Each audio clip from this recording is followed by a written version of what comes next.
ಆಕಾಶವಾಣಿ ಧಾರವಾಡ. ಸಮಾಚಾರ ದರ್ಶನ. ಮುಖ್ಯಾಂಶಗಳು. ಹುಬ್ಬಳ್ಳಿಯ ಶ್ರೀ ಚಂದ್ರಮೌಳೇಶ್ವರ ದೇವಸ್ಥಾನದ ಪುನರುಜ್ಜೀವನ ಕಾರ್ಯಕ್ಕೆ ಪೂರ್ವಭಾವಿ ಭೂ ಸ್ವಾಧೀನ ಪ್ರಕ್ರಿಯೆ ಆರಂಭ. ಇಂದಿನ ಆಚರಣೆ ನಾಳೆಗಳ ರಕ್ಷಣೆ ಧ್ಯೇಯದೊಂದಿಗೆ ವಿಶ್ವ ಹವಾಮಾನ ದಿನಾಚರಣೆ ಸಂಪನ್ನ. ವಿಶ್ವ ಕ್ಷಯರೋಗ ಜಾಗೃತಿ ದಿನ. ಹೌದು, ನಾವು ಕ್ಷಯವನ್ನು ಕೊನೆಗಾಣಿಸಬಹುದು ಘೋಷವಾಕ್ಯದೊಂದಿಗೆ ಆಚರಣೆ.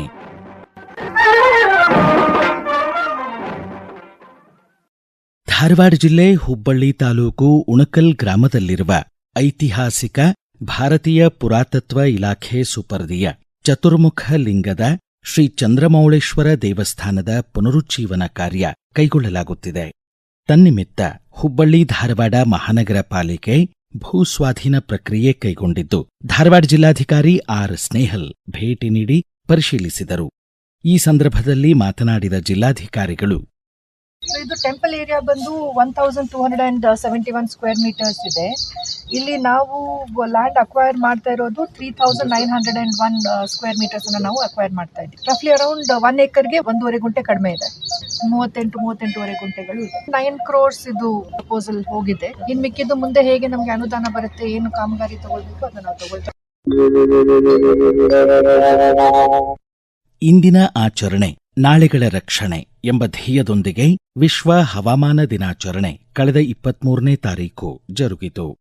1950 ಮಾರ್ಚ್ 23ರಂದು ವಿಶ್ವ ಹವಾಮಾನ ಸಂಸ್ಥೆ ಸ್ಥಾಪನೆಗೊಂಡ ದಿನದ ಸ್ಮರಣಾರ್ಥ ಜಾಗತಿಕವಾಗಿ ಹವಾಮಾನ ಬದಲಾವಣೆ, ವಾತಾವರಣ ವೈಪರೀತ್ಯ, ಅತಿವೃಷ್ಟಿ, ಅನಾವೃಷ್ಟಿ, ಬರಗಾಲ, ಜಲ ಸಂರಕ್ಷಣೆ ಮತ್ತು ಚಂಡಮಾರುತಗಳ ಬಗ್ಗೆ ಜನರಲ್ಲಿ ಜಾಗೃತಿ ಮೂಡಿಸುವ ಉದ್ದೇಶದಿಂದ ಹಲವು ಜನಜಾಗೃತಿ ಕಾರ್ಯಕ್ರಮಗಳು ನಡೆದವು.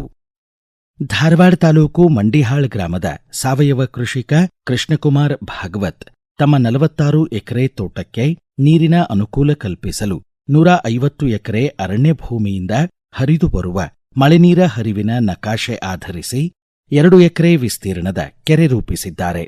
ನೀರ ಸಮಸ್ಯೆಗೆ ಸ್ಥಳೀಯ ಪರಿಹಾರ ಕಂಡುಕೊಂಡ ಪ್ರಗತಿಪರ ಸಾವಯವ ಕೃಷಿಕ ಕೃಷ್ಣಕುಮಾರ್ ಭಾಗವತ್ ಸಮಾಚಾರ ದರ್ಶನಕ್ಕೆ ತಮ್ಮ ಅನುಭವ ಹಂಚಿಕೊಂಡಿದ್ದಾರೆ.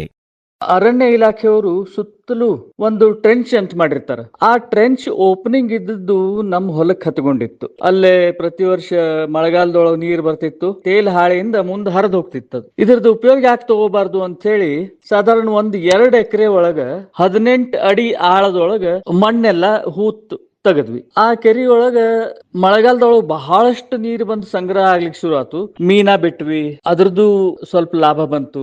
ನಮ್ಮ ಹೊಲದಿಂದ ಕೆಳಭಾಗದೊಳಗ ಸುಮಾರು 18 ಬೋರ್ಗಳು ಒಣಗಿ ಹೋಗಿದ್ದು ನಾವು ತೆಗೆದಂತ ಕೆರೆಯಿಂದ ಚಾರ್ಜ್ ಅದು. ಹಂಗ ಕೆರೆ ಭಾಗಗಳು ಯಾವಾಗ್ಲೂ ನೆತ್ತಿ ಮೇಲೆ ಇರೋದ್ರಿಂದ ಬಹಳ ಲಾಭ ಕೊಡ್ತಾವ ಸುತ್ತಮುತ್ತಲಿನವರಿಗೆ. ಹೌದು, ನಾವು ಕ್ಷಯವನ್ನು ಕೊನೆಗಾಣಿಸಬಹುದು ಎಂಬ ಧ್ಯೇಯದೊಂದಿಗೆ ವಿಶ್ವ ಕ್ಷಯರೋಗ ಜಾಗೃತಿ ದಿನಾಚರಣೆ ಜರುಗಿತು. 2030 ವೇಳೆಗೆ ಕೇಂದ್ರ ಸರ್ಕಾರ ಸಂಪೂರ್ಣ ಕ್ಷಯಮುಕ್ತ ಭಾರತ ನಿರ್ಮಾಣದ ಗುರಿ ಹೊಂದಿದೆ. ವಿಜಯನಗರ ಜಿಲ್ಲೆ ಕ್ಷಯರೋಗ ಪತ್ತೆಯಲ್ಲಿ ರಾಜ್ಯಕ್ಕೆ 2ನೇ ಸ್ಥಾನದಲ್ಲಿದೆ ಎಂದು ವಿಜಯನಗರ ಜಿಲ್ಲಾ ಕ್ಷಯರೋಗ ನಿರ್ಮೂಲನಾಧಿಕಾರಿ ಡಾ ಭಾಸ್ಕರ್ ಸಮಾಚಾರ ದರ್ಶನಕ್ಕಾಗಿ ಮಾಹಿತಿ ನೀಡಿದ್ದಾರೆ.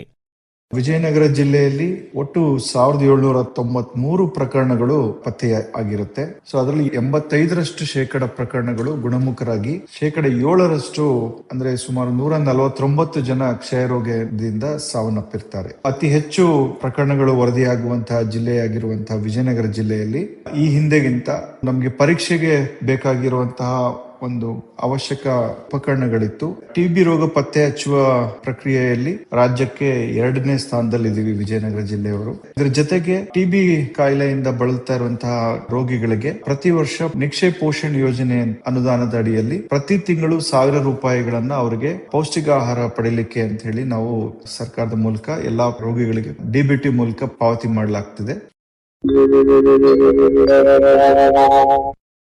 ಧಾರವಾಡದ centre for multi disciplinary development research CMDR ಸಂಸ್ಥೆ ಕರ್ನಾಟಕದ ಪಂಚಾಯತ್ ರಾಜ್ ಸಂಸ್ಥೆಗಳಿಗೆ ಆರ್ಥಿಕ ವಿಕೇಂದ್ರೀಕರಣ ಎಂಬ ಅಧ್ಯಯನ ವರದಿ ಮೂಲಕ ತನ್ನ ಶಿಫಾರಸುಗಳನ್ನು 5ನೇ ಹಣಕಾಸು ಆಯೋಗಕ್ಕೆ ಸಲ್ಲಿಸಿದೆ ಎಂದು ಸಿಎಂಡಿಆರ್ ನಿರ್ದೇಶಕ ಬಸವಪ್ರಭು ಜಿರ್ಲಿ ಆಕಾಶವಾಣಿಗೆ ತಿಳಿಸಿದ್ದಾರೆ. ರಾಜ್ಯದ 5,951 ಗ್ರಾಮ ಪಂಚಾಯಿತಿಗಳಿಗೆ ಹಣಕಾಸು ನಿರ್ವಹಣೆ ಮಾರ್ಗಸೂಚಿ ಸಿಎಂಡಿಆರ್ ಸಿದ್ಧಪಡಿಸಿದೆ ಎಂದು ಸಿಎಂಡಿಆರ್ ಸಂಸ್ಥೆಯ ಹಿರಿಯ ಅರ್ಥಶಾಸ್ತ್ರಜ್ಞ ಎಸ್ವಿ ಹನಗೋಡಿಮಠ್ ಹೇಳಿದ್ದಾರೆ. ಸಂಪನ್ಮೂಲಗಳ ಸಮರ್ಪಕ ಹಂಚಿಕೆಗಾಗಿ ಜನಸಂಖ್ಯೆ, ಭೌಗೋಳಿಕ ಪ್ರದೇಶ, ಹಿಂದುಳಿದಿರುವಿಕೆ, ಸ್ವಂತ ತೆರಿಗೆ ಸಂಗ್ರಹಣೆಯ ಪ್ರಯತ್ನ ಹೀಗೆ 4 ಆಯಾಮಗಳನ್ನೊಳಗೊಂಡಂತಹ ಗ್ರಾಮ ಪಂಚಾಯತ್ ಅವಶ್ಯಕತೆ ಆಧಾರಿತ ಸೂಚ್ಯಂಕ ಜಿಪಿ ನೀಡ್ ಅಸೆಸ್ಡ್ ಇಂಡೆಕ್ಸ್ ಅನ್ನು ರಾಜ್ಯದ 5,951 ಗ್ರಾಮ ಪಂಚಾಯಿತಿಗಳಿಗೆ ಸಿದ್ಧಪಡಿಸಲಾಗಿದೆ. ಈ ಸೂಚ್ಯಾಂಕದ ಆಧಾರದ ಮೇಲೆ ರಾಜ್ಯದ ಪ್ರತಿ ಗ್ರಾಮ ಪಂಚಾಯಿತಿಗಳಿಗೆ ಸಂಪನ್ಮೂಲಗಳ ಹಂಚಿಕೆ ಮಾಡಲು ಶಿಫಾರಸು ಮಾಡಲಾಗಿದೆ. ಜೊತೆಗೆ ಸ್ವಂತ ಆದಾಯ ಹೆಚ್ಚಿಸುವುದು, ಅನ್ಟೈಡ್ ಗ್ರಾಂಟ್ಸ್ ಹೆಚ್ಚಿಸುವುದು, ಪಂಚಾಯತ್ಗಳ 3 ಹಂತಗಳ ನಡುವಿನ ಕಾರ್ಯಚಟುವಟಿಕೆಗಳ ಹಂಚಿಕೆಯನ್ನು ಸ್ಪಷ್ಟಗೊಳಿಸುವ ಅಗತ್ಯತೆಯನ್ನು ಸೂಚಿಸಲಾಗಿದೆ. ಹಿಂದುಳಿದ ಕಲ್ಯಾಣ ಮತ್ತು ಕಿತ್ತೂರು ಕರ್ನಾಟಕದ ಪ್ರದೇಶಗಳಿಗೆ ಗುರಿಯುಕ್ತ ಅಂದರೆ ಟಾರ್ಗೆಟ್ ಓರಿಯೆಂಟೆಡ್ ಹಣಕಾಸು ನೆರವು ನೀಡುವುದರಿಂದ ಪ್ರಾದೇಶಿಕ ಅಸಮತೋಲನವನ್ನು ಕಡಿಮೆ ಮಾಡಿ ಸಮತೋಲನ ಅಭಿವೃದ್ಧಿಯನ್ನು ಸಾಧಿಸಬಹುದು ಎಂದು ವರದಿಯಲ್ಲಿ ತಿಳಿಸಲಾಗಿದೆ.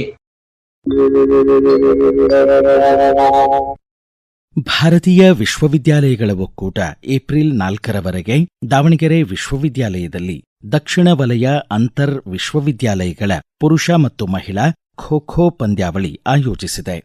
ಕರ್ನಾಟಕ, ಆಂಧ್ರಪ್ರದೇಶ, ತೆಲಂಗಾಣ, ತಮಿಳುನಾಡು, ಪುದುಚೇರಿ ಹಾಗೂ ಕೇರಳ ರಾಜ್ಯದಿಂದ ಒಟ್ಟು 178 ತಂಡಗಳು ಹಾಗೂ 3,000ಕ್ಕೂ ಹೆಚ್ಚು ಕ್ರೀಡಾಪಟುಗಳು ಭಾಗವಹಿಸಿದ್ದಾರೆ. ಈ ಕುರಿತು ದಾವಣಗೆರೆ ವಿಶ್ವವಿದ್ಯಾಲಯದ ದೈಹಿಕ ಶಿಕ್ಷಣ ನಿರ್ದೇಶಕ ಪ್ರೊಫೆಸರ್ ವೆಂಕಟೇಶ್ ಮಾಹಿತಿ ನೀಡಿದ್ದಾರೆ. 29ರವರೆಗೆ ಪುರುಷರ ಪಂದ್ಯಾವಳಿ ನಡೀತಾ ಇದೆ. ಮಹಿಳೆಯರ ಪಂದ್ಯಾವಳಿ ಏಪ್ರಿಲ್ 1ನೇ ತಾರೀಕಿಂದ 4ನೇ ತಾರೀಕುವರೆಗೆ ನಡೀತಾ ಇದೆ. 89 ಪುರುಷ ತಂಡಗಳು, 89 ಮಹಿಳಾ ತಂಡಗಳು ಇದರಲ್ಲಿ ಭಾಗವಹಿಸುತ್ತಿವೆ. 3,000ಕ್ಕೂ ಹೆಚ್ಚಿನ ಕ್ರೀಡಾಪಟುಗಳು ಖೋ-ಖೋ ಟೂರ್ನಮೆಂಟ್ ಅಲ್ಲಿ ಭಾಗವಹಿಸ್ತಾ ಇರ್ತಕ್ಕಂಥದ್ದು. 4 ಮಣ್ಣಿನ ಅಂಕಣಗಳನ್ನ ಸಿದ್ಧಗೊಳಿಸಿದ್ದೀವಿ. ಕಣ್ಣಿನ ಆರೈಕೆಯಲ್ಲಿ ಜಾಗತಿಕ ಸಹಯೋಗ ಎಂಬ ಧ್ಯೇಯದೊಂದಿಗೆ ಇಂದಿನವರೆಗೆ ವಿಶ್ವ ಆಪ್ಟೋಮೆಟ್ರಿ ಸಪ್ತಾಹವನ್ನು ಆಚರಿಸಲಾಯಿತು. ಸಮೀಪ ದೃಷ್ಟಿದೋಷದ ನಿರ್ವಹಣೆ, ಸುಧಾರಿತ ಕಣ್ಣಿನ ತಪಾಸಣೆ ಮತ್ತು ತಂತ್ರಜ್ಞಾನದ ಬಗ್ಗೆ ಜನಜಾಗೃತಿ ಉದ್ದೇಶದೊಂದಿಗೆ ಮಾರ್ಚ್ 23ರಂದು ವಿಶ್ವ ಆಪ್ಟೋಮೆಟ್ರಿ ದಿನ ಆಯೋಜಿಸಲಾಗಿತ್ತು. ಸಮಾಚಾರ ದರ್ಶನಕ್ಕಾಗಿ ಕಣ್ಣಿನ ಆರೋಗ್ಯದ ಕುರಿತು ಮಾಹಿತಿ ನೀಡಿದ್ದಾರೆ ಧಾರವಾಡದ ಹಿರಿಯ ನೇತ್ರತಜ್ಞೆ ಶ್ವೇತಾ ಕುಡ್ತಡ್ಕರ್. ಕಣ್ಣಿನ ಒತ್ತಡ ಜಾಸ್ತಿ ಆದಾಗ ಇದ್ರ ಪರಿಣಾಮ ಏನಾಗುತ್ತೆ ಅಂದ್ರೆ ಕಣ್ಣಿನ ನರ ಮೇಲೆ ಆಪ್ಟಿಕ್ ನರ್ವ್ ನಾವ್ ಏನಂತೀವಿ ಅದ್ರ ಮೇಲೆ ಪ್ರಭಾವ ಬೀಳುತ್ತೆ. ಸೊ ಅದ್ರ ಮೇಲೆ ಇದು ಇಫೆಕ್ಟ್ ಆದ ತಕ್ಷಣ ನಮ್ ದೃಷ್ಟಿಹೀನತೆ ಶುರು ಆಗುತ್ತೆ.